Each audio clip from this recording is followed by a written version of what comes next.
If you would have looked at me then and said something about forecasting or demand planning, I would have looked at you like, can we speak English, please? Why do you think software companies are unempathetic to e-commerce companies' operations? The challenge sometimes is I didn't start off the conversation with them of, let me tell you all about this amazing software. I started the conversation. I walked in their warehouse and said, I've never done a bro, I'm out. There's probably some times that I wanted to do a bro, I'm out. Then sometimes I just have to say, like, this is something you're gonna have to trust me on. I've done this a lot. I think sometimes there's a disconnect between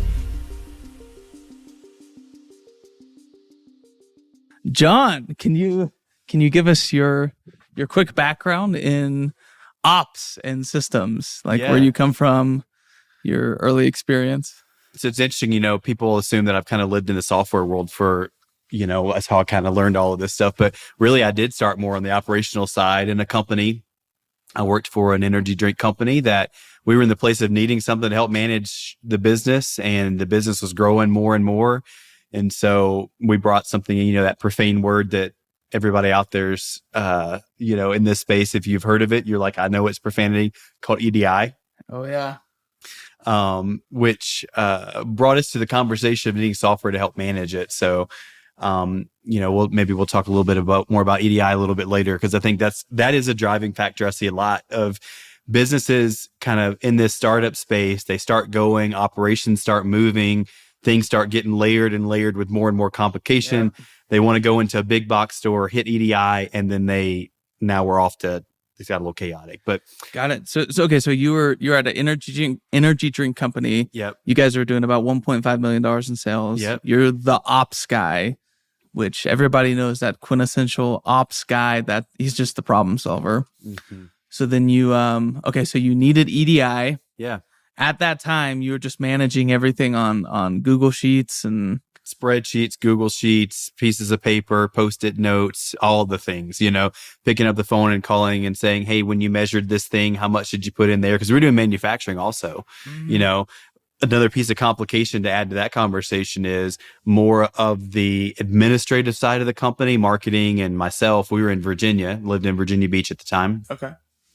The manufacturing and sales and shipping manufacturing and shipping were down in outside of Tampa, Florida. And so trying to manage all of these pieces together from a different place adds another level of complexity to the conversation. So manufacturing. So you were needing visibility into everything. So walk me through how you guys were even managing everything with purchasing, and then also the manufacturing process, the bill of materials, forecasting and demand planning for those components. Like how was that done? If you would have looked at me then, obviously now I got a little bit different perspective on that. But if you looked at me then and said something about forecasting or demand planning, I would have looked at you like, can we speak English, please?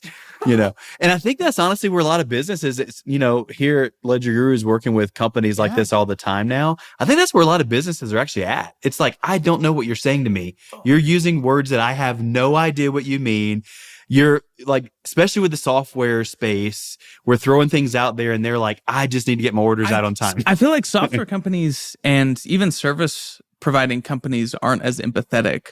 See, you can look back and be a little bit empathetic, for sure. Because you're like, man, I've been there. I was the operator at $1.5 million where I was like, demand planning. What's that? What does that even mean? I'm just, looks like we're out of the caps. I'm going to go and buy some. Yeah. So why do you think software companies and maybe even service providing companies are unempathetic to the disorganization of e-commerce companies' operations? So I think a big part of that conversation is, and I love software companies, love you guys, love other ones out there that, we work with. It's great. I think the challenge sometimes is with any business, your product becomes your baby and it becomes the answer to all the problems. Software is not the answer to all the problems in a business. I love this perspective. I tell people all the time, and people who've heard me before probably get sick of this, but a successful business is like a waterfall. We're out here in Utah, some pretty sick waterfalls out here to check out. I was just in Colorado last week and saw a really cool, and I'm like, I'm going to take some pictures of this so I can explain what I say. But yeah, we're taking John around to the Utah places, giving him funeral potatoes. Yes, all the cool Utah places, got it in there, like it. So it's a waterfall. So at the top of the waterfall, there's a river that feeds it, right? Then you got this really cool, beautiful waterfall. And then you got a lake or a river or stream at the bottom that it all falls into and then moves on. How I explain that in the business is the operations and the operational processes are the river that feeds the waterfall. The waterfall is the software that manages it all. And the accounting is the river at the bottom. So you can't fix the problems in the river at the top from the river at the bottom. It's just all falling in there. Yeah. And if you had bad software and processes in there, then all the mess is just going to hit that lake at the bottom. So they all work in tandem with each other. I really like that perspective. And this is why. So I also don't crap on other platforms. Yeah. Obviously, like Luminous, we have a different take on the market and e-commerce companies and the psyche of why people make decisions. But I really am of the mindset, it's not that the tool is bad. Yeah. And I think what you just highlighted is why people in operations have such strong feelings towards tool X. Like, man, SKU Vault sucks. Yeah. Or like, I don't know, LinWorks sucks. Locate sucks. Yeah. Like, it's like, there's a myriad of different reasons why something could feel like it sucks. And actually, most of them have to do with your processes and the way you're set up. I mean, I talk to companies all the time. I mean, and it's easier to start with fixing processes. I just came, you and I were just talking about this before, that I was at a company here in Utah and, working with a different software. I didn't start off the conversation with them of, let me tell you all about this amazing software. I started the conversation. I walked in their warehouse and said, I immediately see problems. We need to fix this stuff. We need to clean up your warehouse, not dirty wise, but like we need to organize things in a fashion that makes sense. Now, in the back of my mind, I know that how the software is going to function. And so I'm building those processes physically to match what I know is going to function in the software. But I'm not thinking software and software conversation. I need to understand that business and their processes and help them along the way versus just jumping right into software. Interesting. But what happens with companies it's easier to start there, but more often where we're at is we're in the middle of a process with a company where they've already been on some software or they've already, kind of maxed out their capacity with spreadsheets and all those other things. And with every company, the software is the problem. It's bad software. It needs to change. I don't know that I've run into one inventory management software that I would say it's bad software. There's some that work better in certain scenarios, or there's some that are designed to be stronger in maybe manufacturing than in pick, pack, and ship or things like that. Yep. I don't know that I've met any bad ones, but if you talk to some of these companies, they're like, this software sucks. And it's not usually because of the software. It's because we didn't spend enough time in the operations before we added the software. We didn't fix the river before we got to the waterfall. We thought putting a waterfall in was going to fix this whole beautiful thing. And you just ended up causing a huge mess. And, and then again, the software is the easy thing to blame because it's a third party. You know what I mean? Let's do an exercise here because I'm curious. You, with all of your experience now, I mean, you must have implemented dozens of systems, gone to literally hundreds of companies, all doing different things. Multi-channel D2C with Wholesale. You've probably done distribution companies, like multiple industries requiring manufacturing. Maybe just simple, like they have a 3P. I bet you've run into it all, right? A lot. Yeah, almost all of it. Yeah. It never ceases to amaze me. Sometimes I'm like, now this is a new thing, but it's another challenge to resolve. But okay, so with John Bottoms, Mr. John Bottoms, now with your head and your mind, all of your experiences, software, how it should work like the back of your hand. Okay, if you went back in time to John Bottoms at the energy drink company, what? Okay, so let's go back. Let's do this exercise. You're back in time, $1.5 million in sales. You're that guy. What are you telling John Bottoms in the warehouse at that time? Like, what's going wrong in your processes at that energy drink company? What's going wrong with the manufacturing? What's going wrong with purchasing? Like, how do you approach that? So it's very interesting, this conversation, because I've done a lot of study in personality as well. And that plays a huge role in this whole process. And sometimes I always start the conversation with every company is, tell me why you went into business.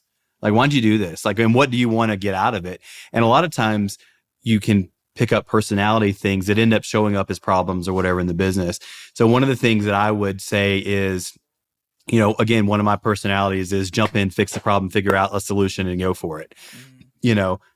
Sometimes good, sometimes not so good, but one of the things with a lot of companies, and even John, the energy drink company guy, we were so busy. And every company that I go into, it's like, we're so busy. What I would tell the John of then is just slow down. Know that there's other things and other people out there that can probably help you not be so busy, or maybe busy yourself with things that you want to do, not this chaos that you don't want to do.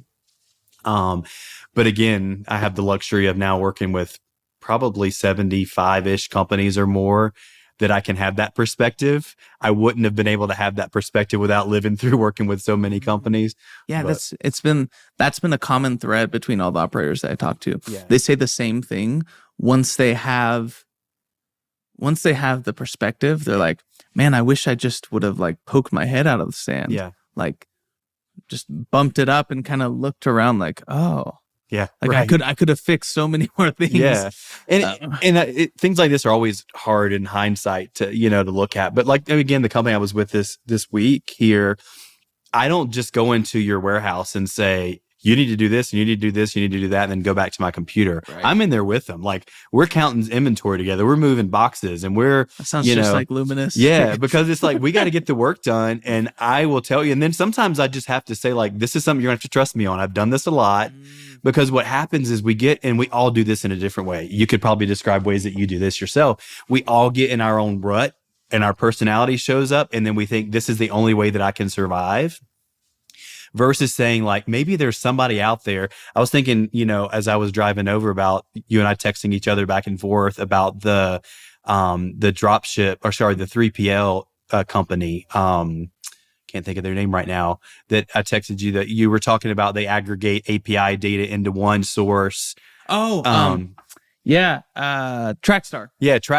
Yeah. And it's like, I could say like, man, I've got to spend all my time figuring out these 3PLs is such a pain where there's a million 3PLs out there. Or I could just text Jared, who I happened to met a few weeks ago, working with our company, and we sat down to lunch, and it's like, I wonder if Jared has ever worked with anybody who did that. And it's been great. You know what I mean? So a lot of times we think I've got to live in my own world. I can't get outside of this space. Software is not going to fix the problem. I think something really important that you were hitting on before is people in ops, a lot of times they want to be the answer. They want to have the answer. Mm-hmm. Like it's got to come from them. Yeah.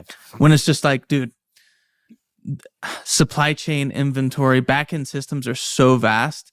Like ask somebody. Somebody's got to know something. And I'll say from an overall, let's say, and some of these companies are smaller than having this structure, but in companies where you've got owners or kind of executive leaders that are making some of these decisions, like empower your people to do that.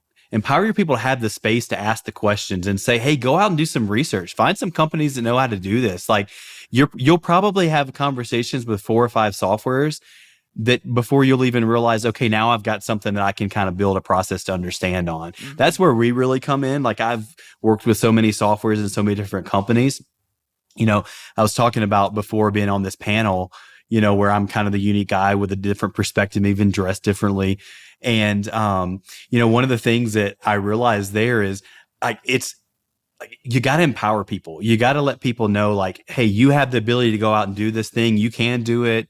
And versus saying, my way is the end all be all way, and it may cost a little bit of money, it may cost a little bit of time, but sometimes you can really connect to people that are outside of your rut, if you will, and really get some good feedback that'll help you. Yeah, no, totally agree with that. Yeah. Okay, so I got a couple of specific questions for you. Since you're the inventory master and you know all these different systems. I'm like, inventory master. Is he behind me over there? He's over there. Yeah, right. Okay. Let's welcome him right now. Yeah, come on in. Okay, so before we move on to these specific questions, because I kind of want to dive into the weeds with you. Yeah. I think are we talking about podcast 2.0? We're gonna do this. Hey. Probably. Yeah. Before we get into the weeds with like specific pivotal questions in inventory ops, I want you to share what's been the biggest nightmare, warehouse nightmare, kitchen nightmares. Let's do John Bottom's warehouse nightmares. I have to think about that one. You don't have to say any names, but like, Yeah. what was the worst warehouse you went into and you're just like, bro, I'm out? Like, Yeah. I've never done a bro, I'm out. There's probably some times that I wanted to do a bro, I'm out. I mean, sometimes too, depending on the software setup. So some maybe feedback for you guys is there's a lot of pressure on going live with the software, and the way some softwares are built cause more unnecessary pressure based on not being able to fix things or whatever. So it's like when you turn that, orders on, if whatever there, some things, if it can't be reversed, there's just a lot of pressure on that. And so sometimes you're up until 2 or 3 o'clock in the morning, the night before you've got employees showing up to start picking and packing orders, realizing that. So those are probably more the nightmares than the like crazy challenges. I'm trying to think, with so many companies, everybody kind of has their own little thing. Probably nightmare story, not necessarily operational company, but was, I worked through COVID. I had a lot of companies, people still needed products, people still needed business, and they needed help getting this stuff done. And so I was in the middle of downtown LA, during the height of COVID, like crazy. And I had no idea, like, first of all, the business had a lot of, I'll call it chaos. It was not anything of their own. Actually, COVID kind of precipitated some into it with business, like order volumes being kicked up based on their products. But I mean, I'm in downtown LA staying in a hotel, like no restaurants were even open. And I'm like, like, how are we going to do this? And so the company, I'm working with them trying to figure things out, and like, but that's probably the most chaotic one that comes to mind of, I remember. So circumstances. So I was CEO of Qualtry. Okay. And that was during the COVID restrictions. That was rough. Yeah. So like that Q4 and then the Q4 after, it was tough, man. Like I can only imagine, because we would scale from like 80 employees to like 300 during Q4. And during COVID, like it was so hard to find people, and sales were through the roof. Yeah. And like, so at Qualtry, we had binning issues. Okay. So like that Q4, we literally had so much bins that bins were like going from the warehouse up the stairs to the top. Like it was insane. Yeah. Well, sometimes, again, we're going back to the same conversation. Like in the moment that you design that process, you're probably like either one of two things. Like this is the best process in the world and no one else will ever figure this out. Or the other thing is like, we're going to have 1,000 bins. Yeah, right. Or the other thing is like, I got to get bins up there. Quick, do that. And I think those are the two scenarios that companies end up with. And then you do that for about 6 months. And then you get in this mindset, like there's no way to change this process, Totally. But the minute you walk in the door, you as now, Jared, you walk in the door and you're like, why the heck are you doing that? Yeah. It's like, oh, you're right. This is probably a little bit crazy. Exactly. So sometimes I look at myself, I'm like, am I the inventory expert, or am I just the guy that gets to walk into the room and say, why are you doing that? And then come up with a way to try to fix it. So I love how you approach it though. It's just like, it's curiosity. Yeah. Like, why are you doing that? Interesting. Yeah. Okay. Well, I've seen this and this. What do you think? Yeah.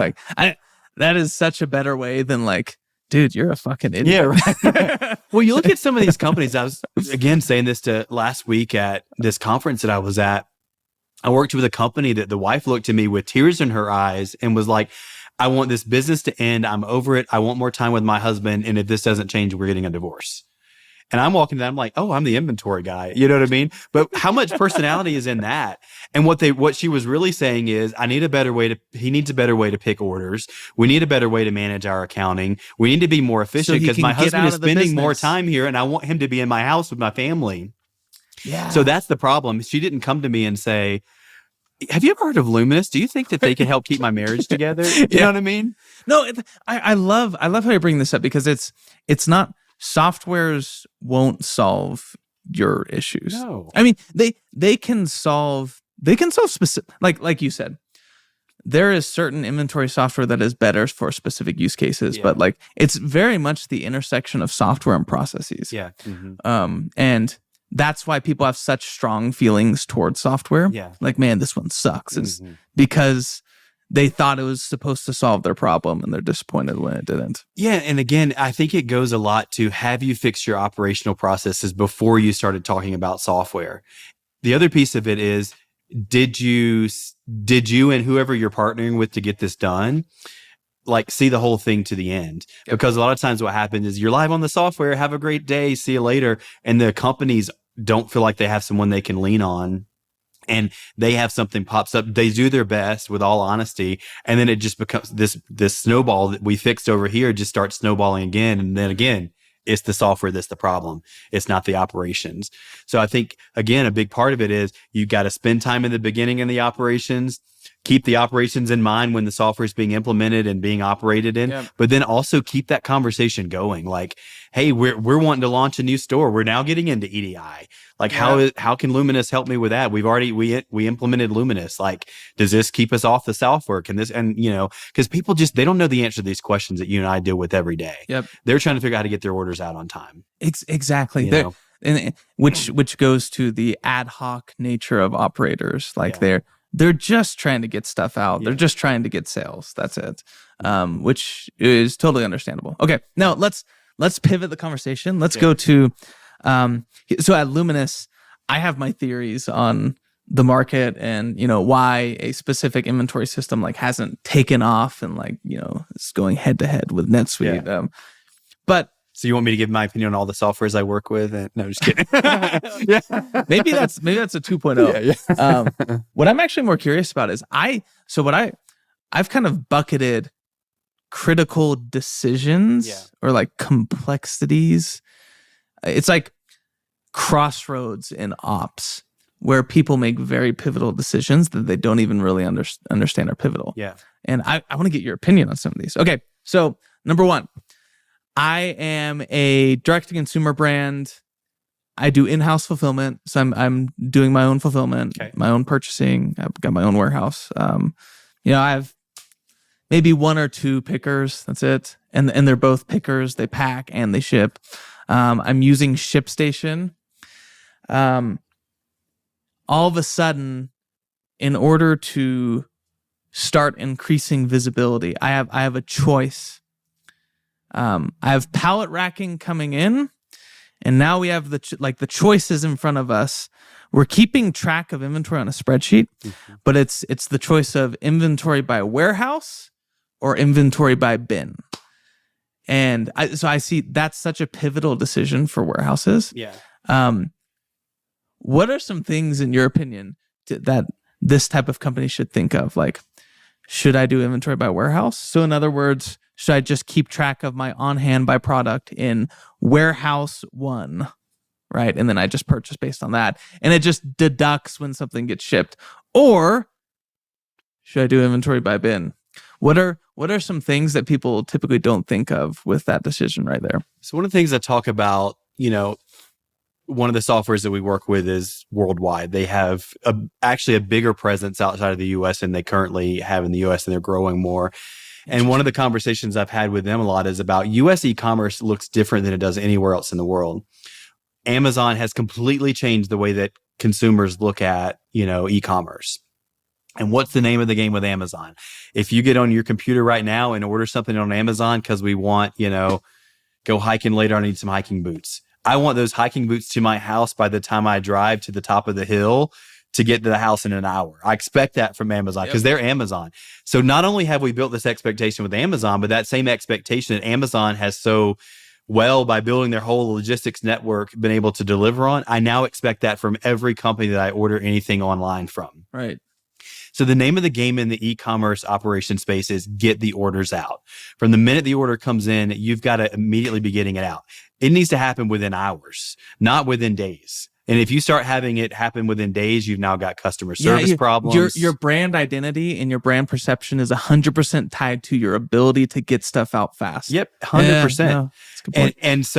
And the ability, if you're selling, let's just say you're selling like seller fulfilled Prime on Amazon, you have to get it out within a certain time period. They're going to shut you down. Yeah, you will be dinged. Exactly. And so in that conversation, one of the things that I tell companies all the time is, can you within minutes take me to the product that somebody orders?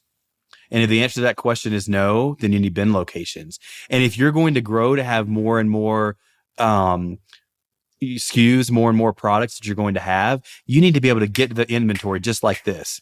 So what do you say to those people that because see, I agree with you, but what do you say to an operator who's just like, but bin locations, that means we might have to do some pick and pack, and then now we're going to have to count and make sure our inventory is accurate for every single bin. John, isn't it easier just to like, I just have a general warehouse number, just deducts? Like, doesn't that keep us faster? Yes, I will say there's two different conversations. We talked earlier about like the leadership team versus the operator. Sometimes certain decisions need to be made by the leadership team and filtered down, because sometimes when I'm in my space as an operator of operating, it's hard for me to care about the bigger picture because my job is to operate. You know what I mean? So I think there has to be a good relationship. And sometimes you got to, as the software implementer or as the, operations consultant, you got to help bridge some of those gaps sometimes between decision makers and operators. But so that's interesting, actually. Yeah. How have you done that before? So like, for example, say you're on the ground floor, like with this example right here, man, guys, your time to fulfillment, your time to fulfill an order it's a lot longer than it needs to be. Yeah. We need to do inventory by bin so that we can really dial this process and get visibility. Have you had to go up to the C-suite and like? So I try to, most of the conversations, especially before we start doing work, get everybody involved. I want the C-suite there, but I also want the operators there. And I want to build, and this is, again, we're getting into really some deep personality stuff, and I've done a lot of study in this. So this is hard to learn without doing some practice and studying. And I think I want to build an environment in that conversation where we can be open enough with both leadership and with the operators to say, let's communicate the real problems here. And a lot of companies, that doesn't exist. A lot of times the operators are afraid to say to their boss, like, hey, I'm sick of having to do this.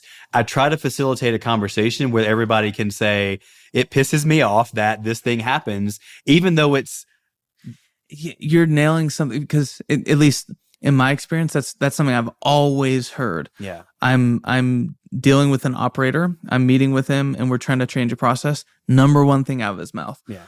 Oh my God. CEO X or executive X, oh, he doesn't like that. I'm like, who cares if he doesn't like it? Like, let's go and talk to him. Yeah. Oh, no. There's like this, it's like you're really going into uncharted territories where like, oh, clearly there isn't a culture here where you can challenge the big man. For sure. And so then that gives me and my snarky personality, when that comes out sometimes, of, oh, I'm going to challenge. Yeah. You know what I mean? It's like, because I know, and I've told people this before, like, if you're not going to let me do what I know is going to help you, like, I might as well get on an airplane and leave. Yeah. There's no point in me being here. Why are you paying me? I don't want you to pay me for something that I know is going to be a bad outcome.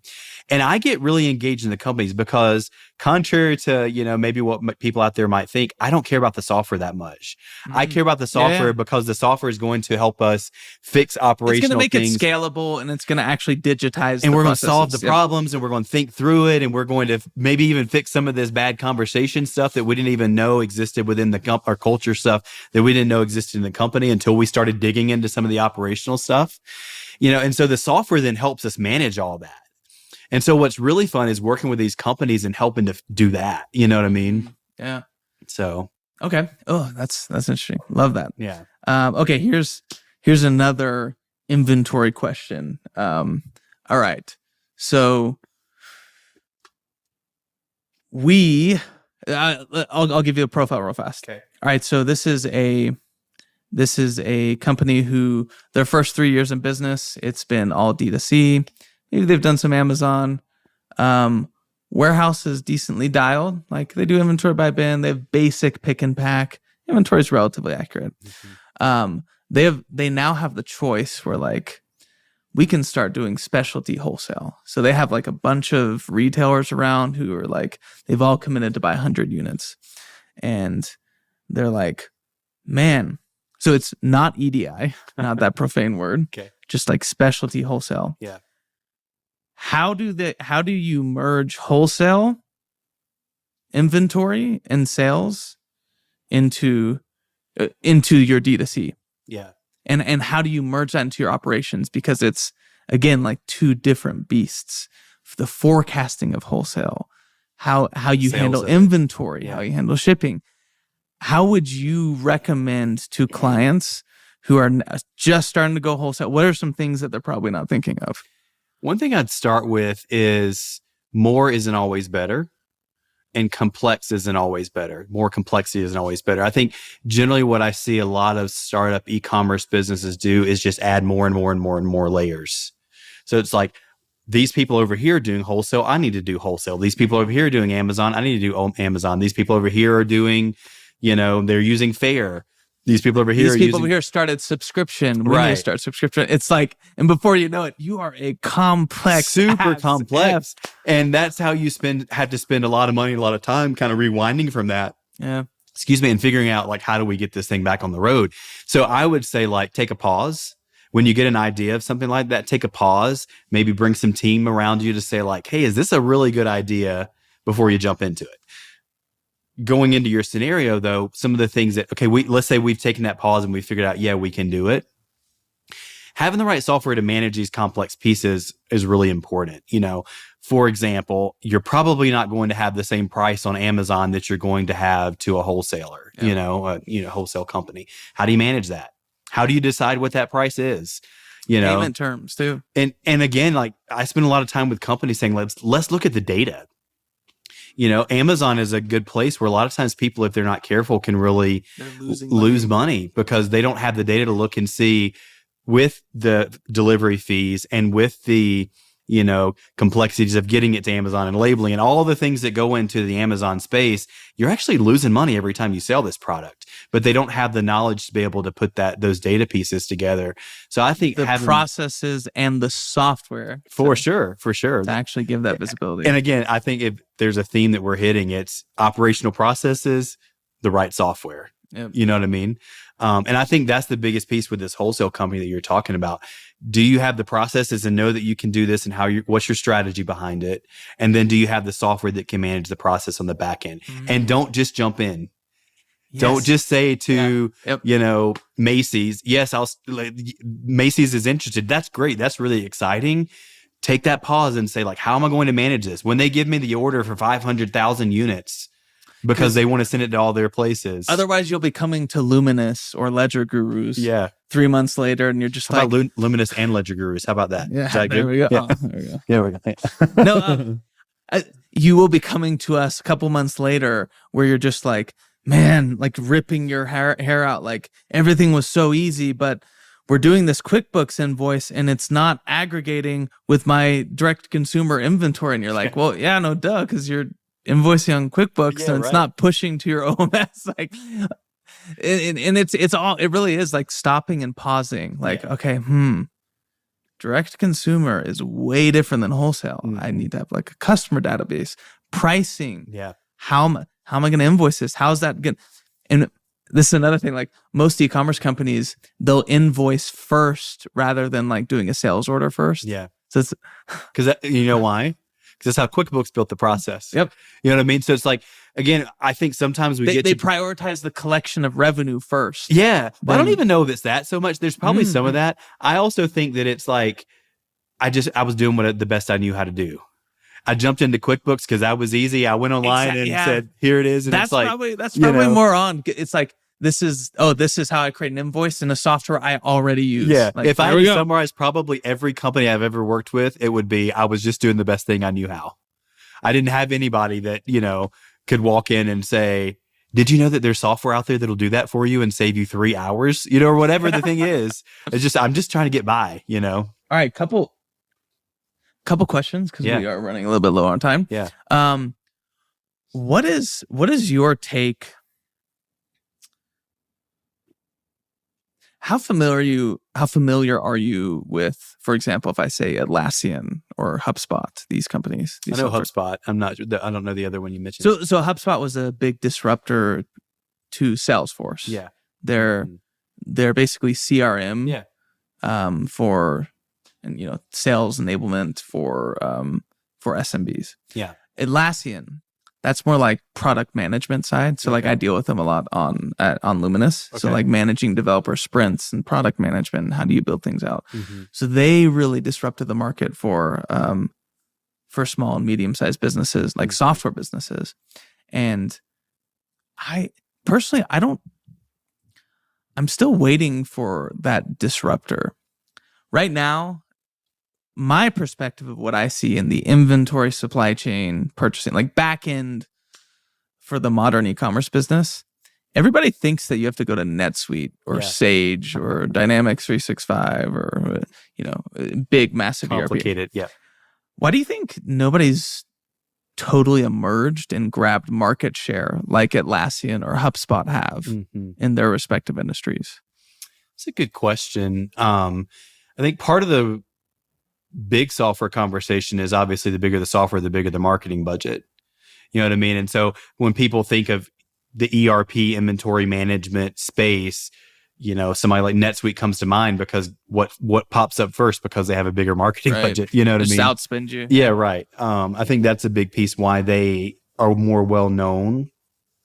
I would venture to say, and I've worked with people on NetSuite. I've never implemented NetSuite, but I've worked with a lot of people either coming off NetSuite or I would venture to say that, especially in the small to medium business space, there's a lot more softwares out there that really can get you more pinpointed to what you really need than the big machine. You know what I mean? Yeah.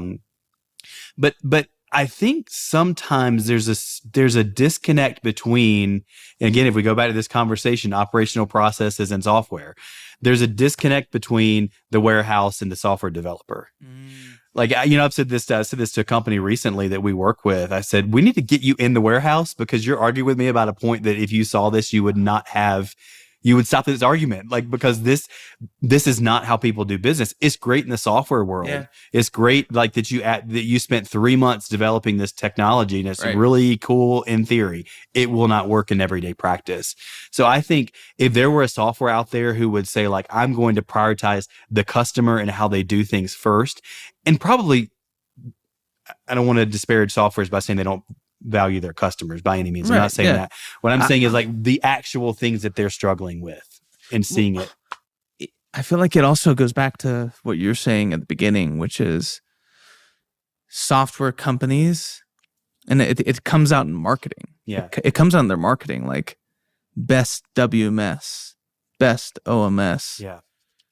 Awesome wholesale. Like, I'm thinking of these like keywords that you use for PPC, but like really most operators are actually just like super niche problem X. Like, how do I get my wholesale order invoice into my inventory software? How do I stop selling out on Amazon? Yeah, exactly. Yeah. Like that's kind of, I feel like this is my theory. I'm curious what you think. Yeah. Most of the inventory systems that came, between like 2011, 2015, there was a big boom in inventory systems that were founded then. Like Sin7, Linworks. Well, Linworks is like 2008. 3PL Central, SKU Vault. Like there's a big boom in inventory systems, and it was just the big boom in e-commerce. It's like, there's a space here. What I think is, a lot of these inventory systems, they came out at that time, and the whole thesis at that time was like, build this system in the cloud.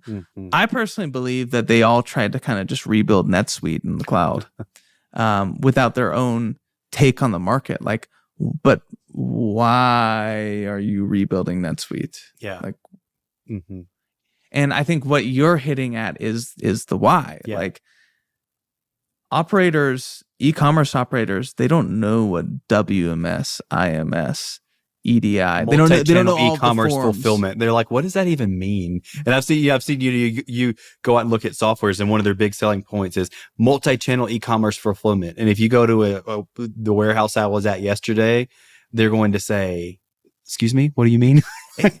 No, I was just demoing a company yesterday, and like, sometimes you just throw out acronyms that you don't even like. It's so common. Like I was saying EDI, and she shared her screen and she was Googling EDI, and it was hilarious. So it's like that really is the case. So like those like V2 inventory systems that came out between 2008 2015, they really just kind of rebuilt NetSuite, and because of that, like, you can tell that they just rebuilt NetSuite in the cloud.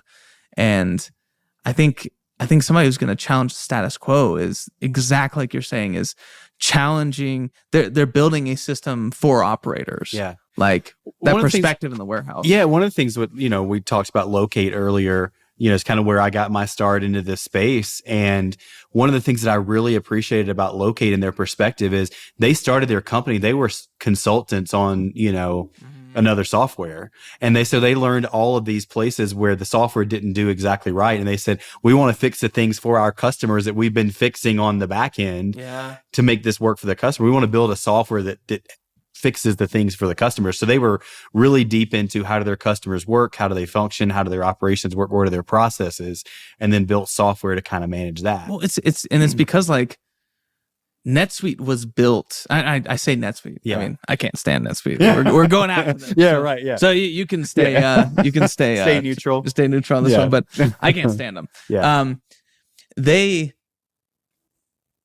Their system it's very antiquated. Yeah. It's very rigid. Like need to create sales order, then create invoice, then go to warehouse group X, then go to pick and pack. Like, you know what I mean? So the Locate guys, because I have seen their system, it's actually sick. Yeah.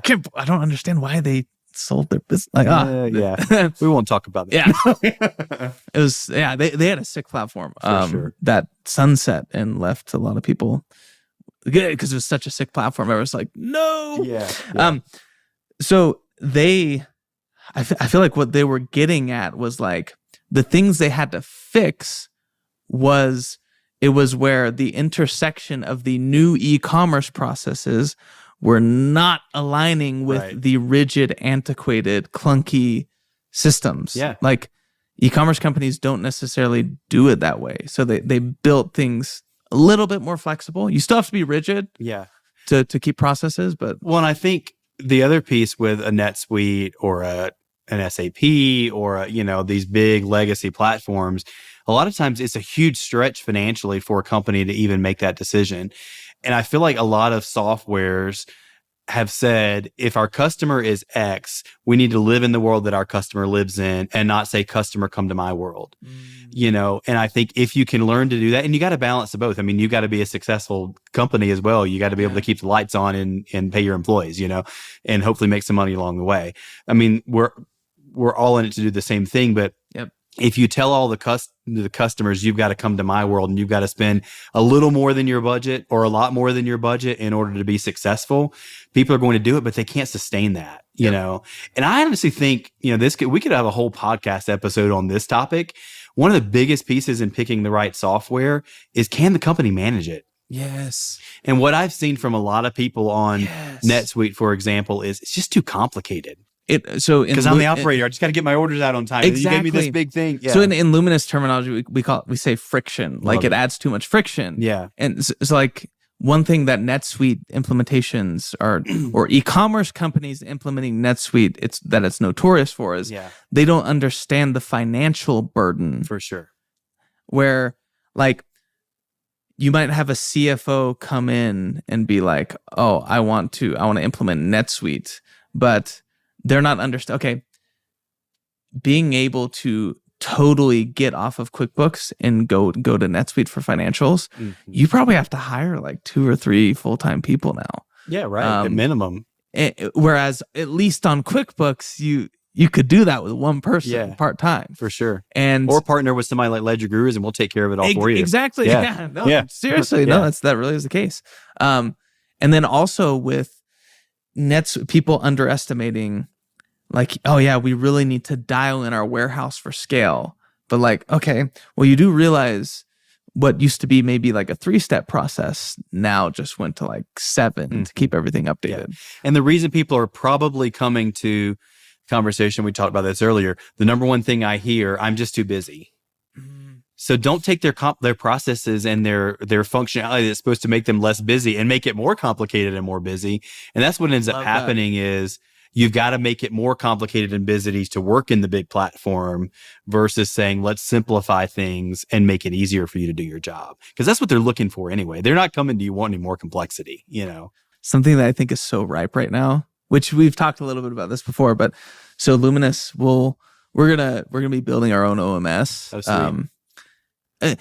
We already have order management functionalities, but like our actual own standalone OMS, because I really think the market is ripe for disruption with everything going on with ShipStation right now. Yeah. And how they don't really update their platform, but everybody uses it. Yeah. Man, like a conversation that I would love to have with you. Not even we'll do it offline, not on the podcast, but like the question being, how can you take a pick, pack, and ship flow and make it as simple as possible? Like the least amount of rigid. Like how can you do these massive fulfillment batches with like the least amount of steps? Yeah, and I have found there's no one software that does it perfectly, in my opinion. Maybe I just haven't found it yet. Yeah. But what I have found, you mentioned ShipStation. ShipStation has tons of automation capabilities, but standalone, they can't get you all the way there. Yep. But if you hook ShipStation with another, OMS, IMS platform and build some automation triggers over here on this side in the platform that then picks up on the ShipStation side and they do what they do well, where I found that you can really do some really cool things with companies is this layering effect with different softwares that really do well. Like you don't need to be the perfect expert at how 3PLs work. Yep. But what if you partner well with a company that's where they spend all of their effort? Oh, that's 100% how. So like with Luminous, because we have a lot of clients who have 3PLs and they want visibility. So instead of us building these massive integrations into freaking like every single 3PL system, instead we searched and we found Trackstar. Like Trackstar is an API. So now we don't have to be the solution for everything. Like we go through Trackstar, and so now we can offer visibility to multiple 3PLs and multiple WMSs. I think the question too that we need to ask is, how do people find out that people like you and I exist? Because they're sitting in their warehouse ready to give up on their business or ready to hire more people unnecessarily or whatever. How do we let them know, like, there's a better way? Like, we can help you with this, and it's a conversation I had. So I had with Emerson Hammer he was the COO at Nomadic or VP of supply chain. Yeah. And so he was telling me his theory because I agreed, like, I want to get in front of somebody, because I'm always consultative when I get in front of them. I'm never like, we're gonna produce 20% extra efficiency and we're gonna save you $62,500. It's like, no, I'm just gonna like listen to you and I'll let you know what I think. I'll even tell you if our system isn't good. And it's hard to get in front of operators because, like you were saying at the beginning, their heads down. Yeah, they're busy, and like that's the question, like. How do you build an ops community that get their head out of the sand and you make an environment where they know they're not being sold? Yeah. That's the question I'm trying to answer. Yeah. I don't know the answer to that. This is part of this podcast, actually. Yeah. Well, I think sometimes, and this is human nature for sure, it's like if I have information, more like our human condition wants us to like hold it. I think the more information we can get out there to people, it gives us all more opportunity. The fact that, I just worked with a company and increased their using ShipStation and using, inventory management software, I just completely changed the way that they pick, pack, and ship orders and went from probably, we'll say 30 to 40 minutes pick time to less than a minute, which is awesome. Major change for this company. Sick. You know what I mean? Like that's nothing proprietary. I don't get paid by ShipStation to do that. I don't it's just like, how can I take that information? And it wasn't anything complicated. Yeah. We physically fixed some stuff in their warehouse. And it wasn't like it was just together. It was just the system. Like, no, you came in and you're like, why is this? You understood what's going on. Like, this will work. This will work. New processes, boom. And really what people are buying from both you and I, they're not buying software from you and consulting service from me. They're buying confidence. Like, can this software That's actually the number one thing I say all the time. Yeah. It's like, do you walk into my warehouse? Do you know what you're talking about? How many people out there say that actually, the word that I say is certainty. Yeah. But it's the same thing. Like, that's anybody who's bought Luminous, they're actually buying certainty that we're not going to just like throw them a software and be like, self on board, here's an account manager. Yeah. Like, no, it's like, we're like, no, we're gonna figure this out. Yeah, no matter what it takes. Right. So I agree. Well, can I ask you a question? Sure. So how do you make sure that certainty remains? Because as you grow as a company, you're going to obviously have less and less bandwidth for getting in there in the niche, intimate details with every company and all that stuff. So how do you scale in a way that continues to allow certainty and for people to feel confident in what you're doing as you do that? Yeah, no, it's a great question. Yeah. I think the key there is so at Luminous, I'm not focused on vanity metrics. Yeah. I don't care about our number of users growing. Like, honestly, like my VC, like they know that too. They know like if I want to nail it before we scale it. Yeah. And if scaling it means turning into this massive marketing company that just blows in thousands of clients a month and has massive churn, that's not going to be Luminous. Yeah. That's not my vision. Yeah. So that won't happen. I think I'll answer that question as we go, but it will not look like that. It won't look like marketing, massive amounts of free users, churn. Yeah. That's not the vision. I think the vision is actually, I've always had a belief that there's an intersection between software and processes. Yeah. And I will only scale. I'm never just going to scale free users. Mm-hmm. Like I want to actually scale the service side of the business with the software, because I feel like that's how you win in the end. Yeah. And I think probably partnerships are a big part of that, like us working together. You know what I mean? Like, Agreed. like, do you really need to learn how to do these certain processes in a warehouse, or can we partner together? And I say, like, let me jump in there and fix this. I've done it now with 85 companies or whatever the number is at the point we had this conversation. Agreed. That's been like nonstop. Brendan and I have been talking behind the scenes. Yeah. Like, man, how can we partner with LedgerGurus? Like, Yeah. they know what they're talking about. And not only okay, by the way, Brittany bringing you in was freaking brilliant. Yeah, she's awesome. It's Love freaking Brittany. brilliant because Yeah. and so the way we see it now is, so we get a lot of questions about accounting. Yeah. And what ends up happening is we just like, oh, we need you to push these as a journal entry like this, and we just do it. And then it ends up being like wrong or something. like not wrong. It's just like, you talk to an expert like Brittany, they're like, oh no, we probably wouldn't do it that way. Yeah. So yeah, I mean, that's finding pillars in each of the spaces like implementation and accounting and partnering with them. Yeah. It's a big part of our strategy too. Even within LedgerGurus, I mean, I don't know everything. I have learned a lot. Like I tell people all the time, and Brittany, when she listens to this, will probably be laughing right now because I tell everybody I'm not an accountant, but I end up teaching people accounting. You know what I mean? It's because I've learned it from practice, not from education. Yep. And so from, working with all these companies and all of that. And so, but the cool thing with our team at LedgerGurus is we have a sales tax division that like are experts in sales tax.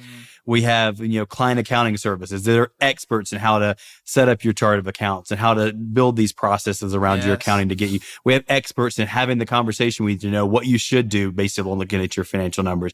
And now with adding our team, there's experts in the conversation to say, this is how you should set up your inventory business. This is the software we should use. I don't go and tell people like, let me tell you how you should set up your sales tax. I say, let me partner with our internal sales tax team and external partners like Avalara. We work with Avalara a ton.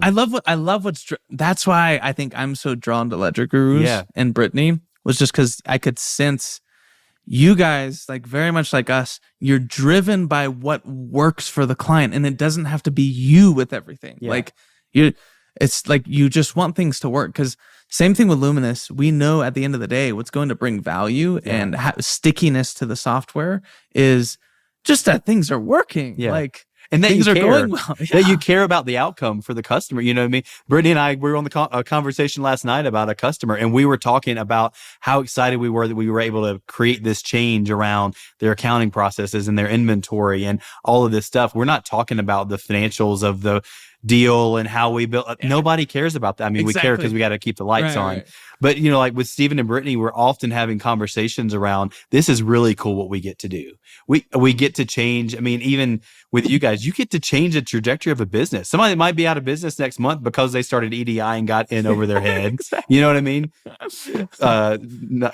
We keep beating up on EDI today, but, but but you get to really change people's lives and get them to where they want to be in their business. That's why, again, their founding story is so important to this operational conversation, because where do they want to be? Yes. Because getting there is, maybe it's a sales tax conversation. That's also why I always harp on, before I close a deal with a company, I always, literally the biggest thing that I push on the decision makers that choose Luminous is like, look, at the end of the day, what's probably most important to you is our why. And like, I'll send them a video on like why Luminous exists and why we care about solving these problems in e-commerce. So it's like, we're going to be around and we're looking to solve these problems. I'm not just like throwing you in and you're part of like a Vandy metric of you're 1,050th user and we're at 50 million in ARR. Like, yeah, right. And even in just full disclosure, when, you and I we met Stacy from our team, and Brittany set up lunch, and they're, like, oh, we've got this, cool software we want you to talk to, and we think they'd be good as part of kind of the softwares that, we work with a bunch of softwares, like you said before. And my first thought was, oh God, another software. Like, you know what I mean? Like, how many of them are there out there, and who's going to, but what made the connection for me was meeting you in person, hearing your story and what gets you excited, and just seeing, even just like when we started having conversation around operational issues, I mean, you're leaning in and you're getting excited, and I love that. And so for me, that's rare to see that out there in the software space. So it's like, I like Jared. I like his energy and what he's doing. Maybe I don't even know enough about the software yet, which I don't. We're learning still. I'm calling you saying like, hey, what do you do in this space? But like your energy and it's how you get excited around the things that like we get excited about, I think is a perfect way to align. So totally agree, man. Yeah. Well, I think that wraps it for now. I think we're